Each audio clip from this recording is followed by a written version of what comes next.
नमस्कार मित्रांनो, तुमचं स्वागत आहे आपल्या चॅनलवर, जिथे आम्ही तुमच्यासाठी विविध शैक्षणिक पुस्तके आणि अभ्यास साहित्य यांचे रिव्ह्यू घेऊन येतो। आज आपण चर्चा करणार आहोत विठ्ठल बडे पोलीस भरती ग्रंथ भाग 2 अंकगणित व बुद्धिमत्ता एररलेस 44,000 म्हणजे पोलीस ग्रंथ या पुस्तकाचा बद्दल आपण बोलणार आहोत आणि बुक रिव्ह्यू करणार आहोत। हे पुस्तक मुख्यतः पोलीस भरती परीक्षेसाठी डिझाईन करण्यात आले आहे। पुस्तकात अंकगणित आणि बुद्धिमत्ता या विषयांवर 44,000 प्लस प्रश्न दिलेले आहेत, तेव्हा तेही उत्तरे व आणि सविस्तर स्पष्टीकरणासह। मित्रांनो, हे पुस्तक नवीन अभ्यासक्रमावर आधारित असून 2025 साठीच्या पोलीस भरती परीक्षा देणाऱ्या विद्यार्थ्यांसाठी खास तयार करण्यात आले आहे। एररलेस पुस्तकातील सर्व प्रश्न बारकाईने तपासले गेले आहेत, त्यामुळे चुका अगदी नगण्य आहेत।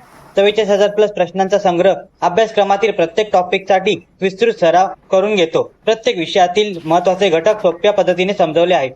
उत्तरांबरोबर तपशीलवार विश्लेषण दिले आहे, ज्यामुळे उत्तर सोडवण्याची योग्य पद्धत समजते। मागील वर्षाच्या प्रश्नांवर आधारित सरावासाठी खास विभाग दिलेले आहेत। हे पुस्तक केवळ सरावासाठी नाही, तर परीक्षेत अधिक गुण कसे मिळवायचे यासाठी उत्कृष्ट मार्गदर्शन ठरते। विशेषतः अंकगणितातील सूत्रे आणि बुद्धिमत्तेसाठी शॉर्टकट मिळवण्यासाठी हे अतिशय उपयुक्त आहे।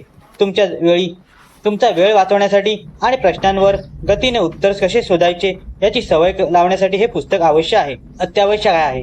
पुस्तक उत्कृष्ट असले तरी काही विद्यार्थी म्हणतात की 44,000 प्रश्नांच्या भरगच्च सामग्रीमुळे ते थोडे डिटेल वाटते, त्यामुळे वेळेचे योग्य नियोजन केले तरच याचा पुरेपूर फायदा होईल। थोडी सुसूत्रता हवी होती असे काहींना वाटू शकते। मित्रांनो, विठ्ठल बडे पोलीस भरती ग्रंथ भाग 2 हे एक अशा प्रकारचे पुस्तक आहे जे तुमच्या तयारीला एक वेगळं स्तर देऊ शकते। जर तुम्ही पोलीस भरती परीक्षेसाठी प्रामाणिकपणे तयारी करत असाल तर हे पुस्तक तुमच्यासाठी एक संधीच आहे।